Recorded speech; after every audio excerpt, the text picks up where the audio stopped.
It's becoming almost routine these days, Russia testing the patience of NATO. And once again, Vladimir Putin is at the center of it. Instead of drones buzzing along the borders like we've seen recently in Poland and Romania, this time Moscow raised the stakes. Fighter jets, sleek, fast, and unmistakably hostile, were sent straight into skies they had no business entering. That's not an accident. That's a challenge. And NATO. Let's just say the message coming back is anything but quiet. Allies are making it crystal clear. One more Russian jet crossing the line, and the consequences won't just be diplomatic. But before we jump to what could happen next, let's rewind a bit. On September 19th, reports from outlets like The Guardian revealed that 3 of Russia's MiG-31 fighter jets took off over the Baltic Sea. Now, Russia sending planes near NATO airspace isn't unheard of. Usually they skim the edges, playing a dangerous game of chicken before veering back. This time, though, they didn't pull away. All 3 MiGs crossed directly into Estonia's airspace over the Gulf of Finland. Estonia, by the way, isn't just some borderland, it's a NATO member. Crossing into its territory means crossing into NATO territory, and that's a serious problem. The response was immediate. NATO jets were scrambled within minutes, intercepting the Russians in just about 12 minutes from the first radar detection. They quickly escorted the intruders out, but by then, Putin had already achieved his goal. He forced NATO into a public show of defense, and with it, sent the same old message: Russia can trespass whenever it chooses. For leaders across Europe, this wasn't just another close call. It was seen as an outright provocation. Estonia's former prime minister, now the EU's top diplomat Kaja Kallas, labeled the move extremely dangerous. European Commission President Ursula von der Leyen echoed the outrage, stressing that Moscow's behavior only fuels tensions and promising that Europe would answer with firmness, not hesitation. Part of that answer is already being prepared. Yet another round of sanctions, the EU's 19th package since the war in Ukraine began.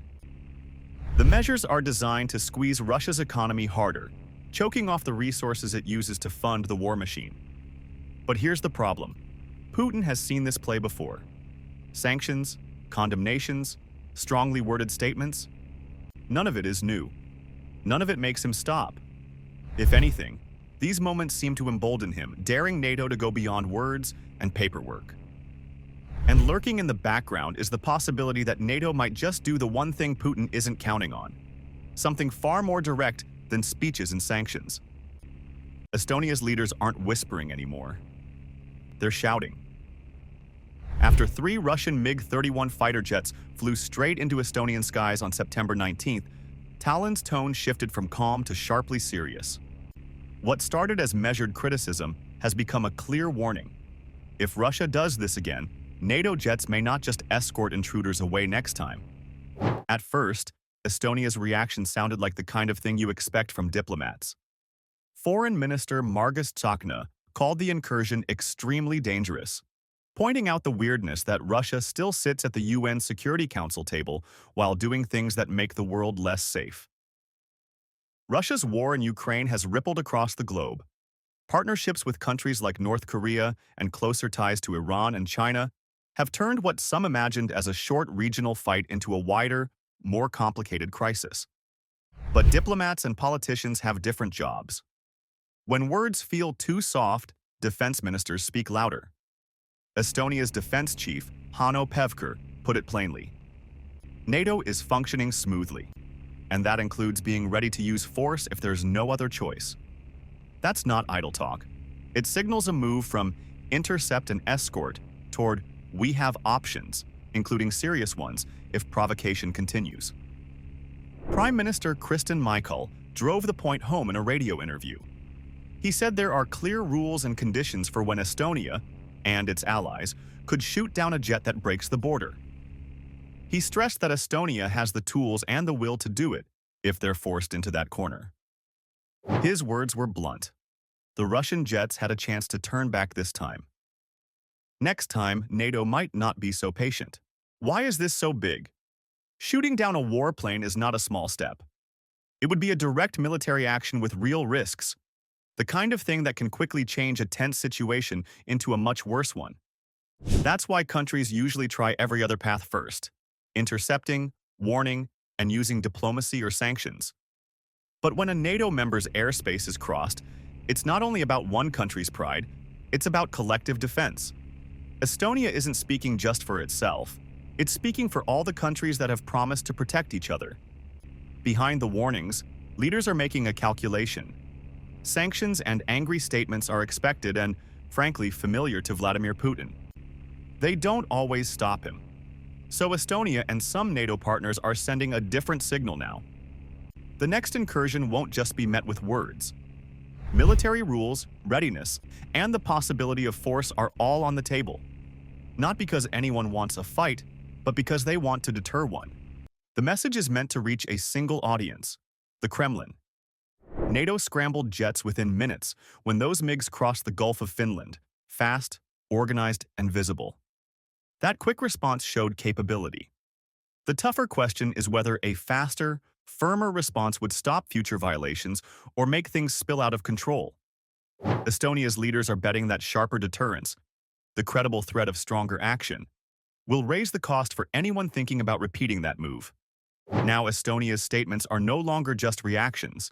They're part of a strategy to change behavior before someone gets hurt.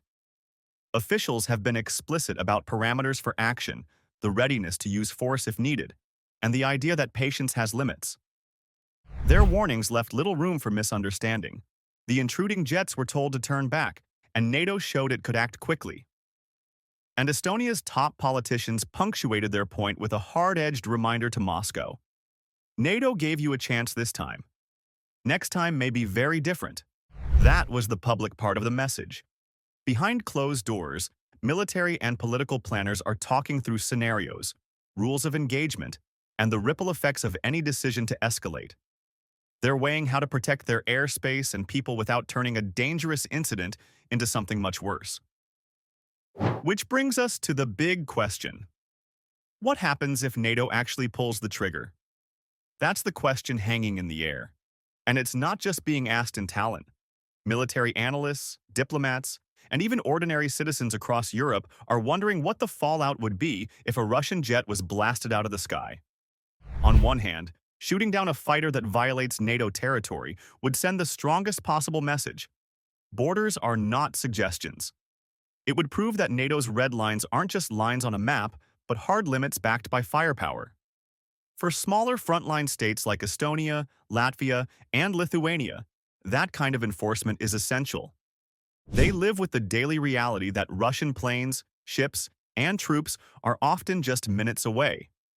On the other hand, the risks are enormous. Russia's leadership thrives on conflict and propaganda. If one of its aircraft were destroyed, the Kremlin wouldn't just shrug.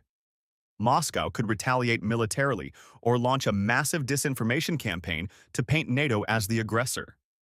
Either way, the situation could spiral far beyond a single incident. This is the tightrope NATO walks, showing strength without stumbling into a wider war.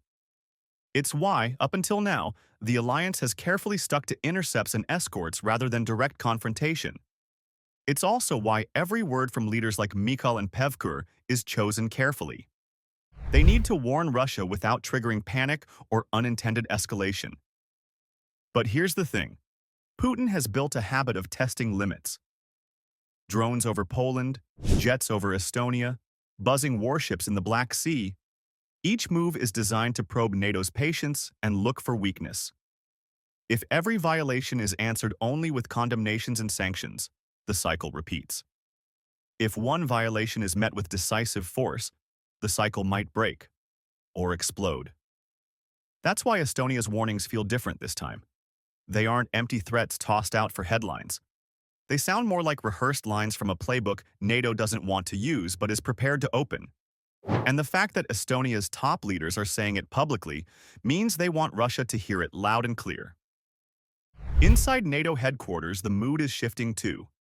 Officials are no longer just debating how to respond to provocations. They're actively discussing what happens after, how to control escalation, how to keep allies unified, how to prepare civilians if things heat up. These are not the kinds of conversations that happen unless leaders believe a serious line might soon be crossed. So the next time a radar screen in Estonia lights up with Russian MiGs streaking toward the border, it won't just be a test for Estonian pilots. It will be a test for NATO as a whole. Whether to stick with the old playbook or flip the page to something much riskier. And if that moment comes, the world will be watching to see if the warnings from Tallinn were just words, or a preview of what's about to happen. If you want to know just how close NATO is to changing its playbook, listen to Marko Mihkelson, chairman of Estonia's Foreign Affairs Committee. After Russian jets barged into Estonian skies, he didn't bother with long speeches or diplomatic wording. He simply compared two numbers, 17 seconds versus 12 minutes. Then he added, "Next time, we're doing that, if you know what I mean." What exactly did he mean by that? We'll circle back to his words later. For now, let's look at how Estonia is handling things through official channels. Instead of acting unilaterally, Estonia has turned to NATO's built-in safety net, invoking Article 4. This clause is less dramatic than Article 5, which obligates all NATO members to respond militarily to an attack, but it's still a big deal. Article 4 is essentially a warning bell. A member state calls the rest of the alliance to the table and says, "We need to talk. One of us is under pressure, and we need a collective plan." This isn't the first time Article 4 has been triggered recently. Earlier in September, Poland pulled the same lever after Russian drones strayed into its territory. Now Estonia is following suit, underlining that these incidents aren't isolated mistakes. They're part of a pattern. And how has Russia responded to these alarms in meetings? With chilling simplicity. When asked why their aircraft and drones keep poking NATO borders, Moscow's answer has been, "Because we can."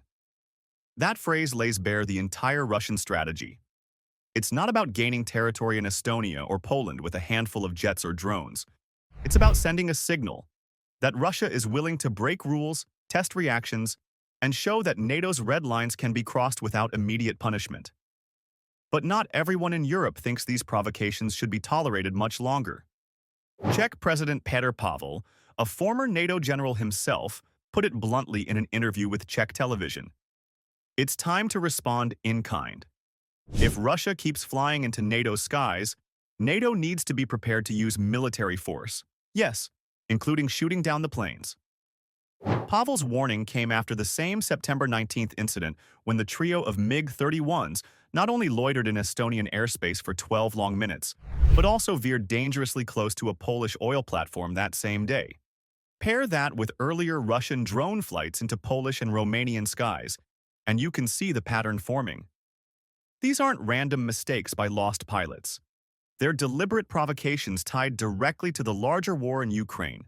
Provocations that go hand in hand with sabotage, spying, and other shadowy moves aimed at NATO countries.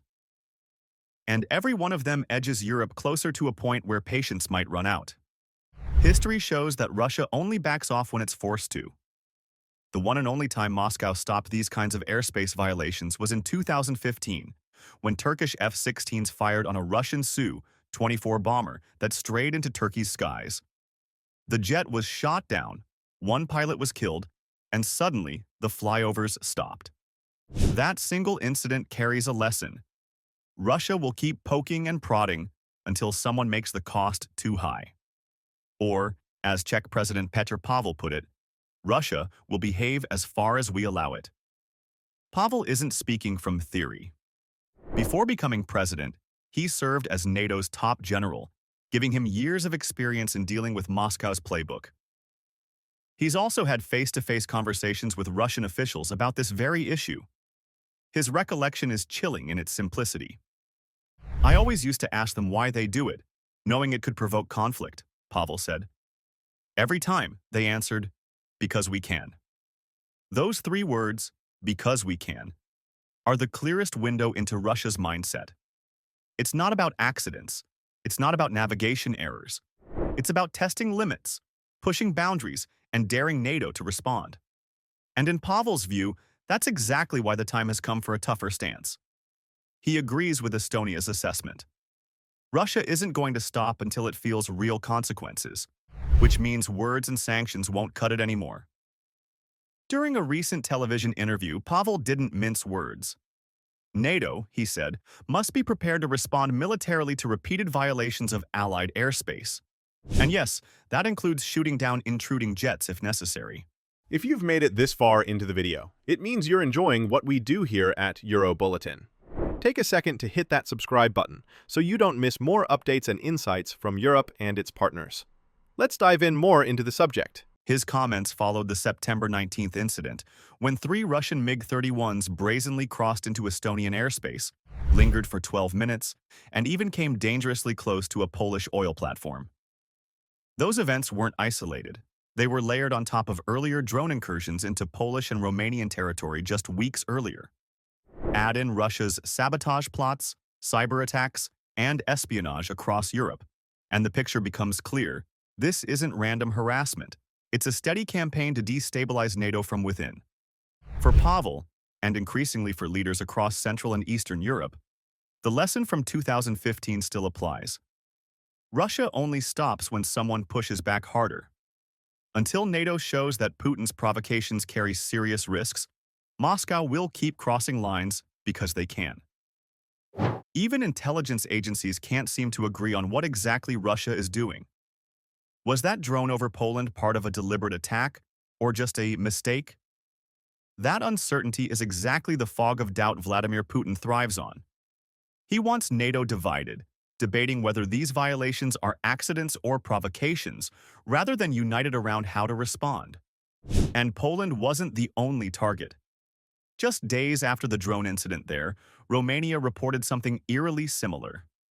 A single Russian drone crossed into its airspace near the Ukrainian border. On paper, it might have looked like a navigational slip-up. But Ukraine's President Volodymyr Zelensky didn't buy it for a second.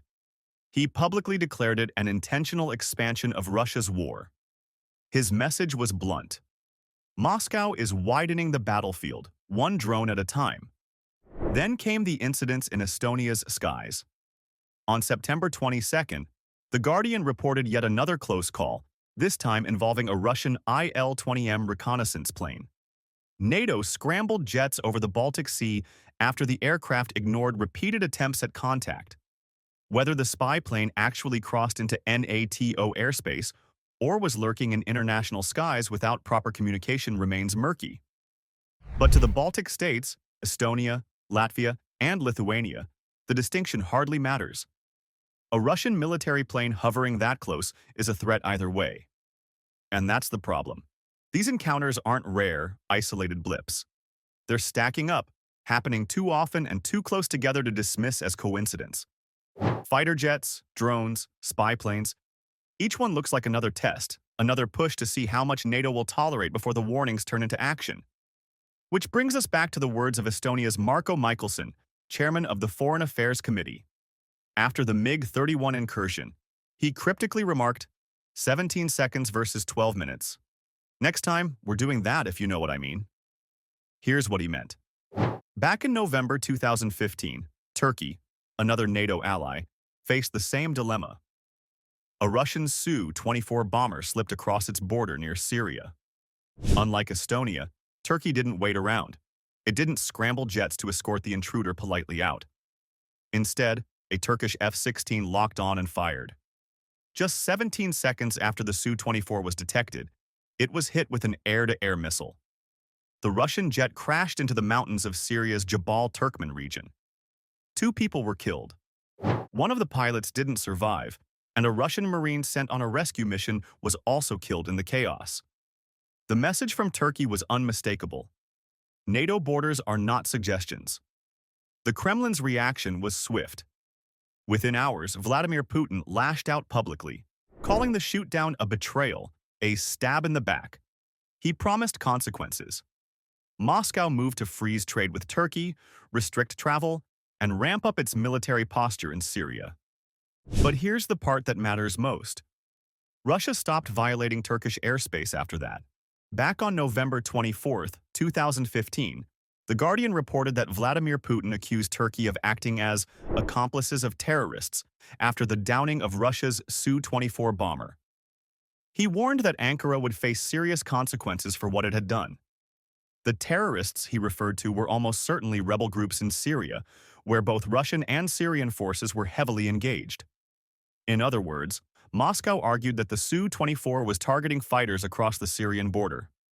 But none of that mattered to Turkey. From Ankara's perspective, a foreign jet had entered its skies. Within 17 seconds, Turkey's F-16s made their decision, and the Russian jet was gone. As for those serious consequences, they never really materialized. Russia flexed a little muscle, deploying S-400 air defense systems to Syria, cutting off military contracts with Turkey, and stationing a warship off the Syrian coast. But beyond that, there was no dramatic retaliation. By mid-2016, the narrative had even softened. Kremlin spokesman Dmitry Peskov claimed Turkish President Recep Tayyip Erdogan had issued a formal apology, expressing condolences to the families of the Russian personnel killed. Erdogan's office later confirmed the apology was real. Still, the so-called serious consequences boiled down to diplomacy, posturing, and a carefully stage-managed apology that arrived more than half a year later. For many observers, it looked like Russia had swallowed its pride, negotiating public contrition from Turkey as a way to save face, rather than responding with equal or greater force. And this is where Marko Mikkelson's 17 seconds remark gains weight. Turkey set a precedent. A NATO country downed a Russian jet that violated its borders, and Moscow, despite its threats, did little to escalate. But would things play out the same way in 2025 if Estonia, the Czech Republic, or another NATO member made good on their warnings? That's the big unknown. There are major differences between then and now. In 2015, Russia's involvement in Syria was about propping up a client state. Brutal, yes, but still limited in scope. Ukraine, by contrast, is a full-scale invasion, a war meant to erase a country's independence. Shooting down a Russian jet over the Baltics today wouldn't just be a local skirmish, it would be tied directly to the largest war in Europe since World War II. Would Putin really accept that with nothing more than angry speeches? He might not feel he has the luxury to. Yet Russia in 2025 isn't Russia in 2015. Nearly 4 years into a grinding war in Ukraine, its military is battered, its economy under strain, and its global reputation more isolated than ever. Starting a head-on conflict with NATO, the most powerful military alliance on the planet, could be suicidal. Still, there's another layer here. NATO's own rules. If, say, Estonia were to down a Russian jet after repeated airspace violations, the incident itself might trigger debate over Article 5, NATO's most powerful clause. Article 5 treats an attack on one member as an attack on all. Would Russia flying military aircraft into Estonia's skies count as an act of aggression? Some NATO members would likely say yes, especially if the violation were prolonged or clearly intentional. That could instantly escalate a single shoot-down into a collective response. And looming behind all of this is the United States. For Putin, Washington's stance is the deciding factor. The U.S. isn't just another NATO member, it's the alliance's backbone. Any Russian escalation against a smaller state like Estonia or Lithuania risks drawing in the full weight of American military power. And if history has shown Putin anything, it's that provoking NATO's smaller members might be tolerable. But dragging the U.S. directly into a fight is a gamble of a completely different scale. On September 21st, the Kyiv Post reported that U.S. President Donald Trump was asked a direct question. If Russia kept escalating, would America actually defend Poland and the Baltic states? Trump didn't hedge, and he didn't waffle. His answer was exactly what NATO allies wanted to hear. Yeah, I would. I would, he said. Then he added simply, we don't like it, when pressed about Russian jets barging into Estonian airspace without warning. For Vladimir Putin, those words land like a body blow. All year long, the Kremlin has been trying to thaw relations with Washington, dangling mixed signals, talking about cooperation one day while sending warplanes over NATO borders the next. But Trump's blunt statement cut through the fog. The U.S. is publicly locking arms with its NATO partners, telling Moscow that if it keeps pressing, it will run headfirst into the one adversary it doesn't want to fight, the United States. This moment matters because American backing isn't just symbolic. It's the cornerstone of NATO's deterrence strategy. Smaller frontline states like Estonia and Lithuania might lack the raw military power to intimidate Russia on their own. But with Washington's commitment crystal clear, their warnings to Moscow carry far more weight. And yet, the world doesn't move on just one axis.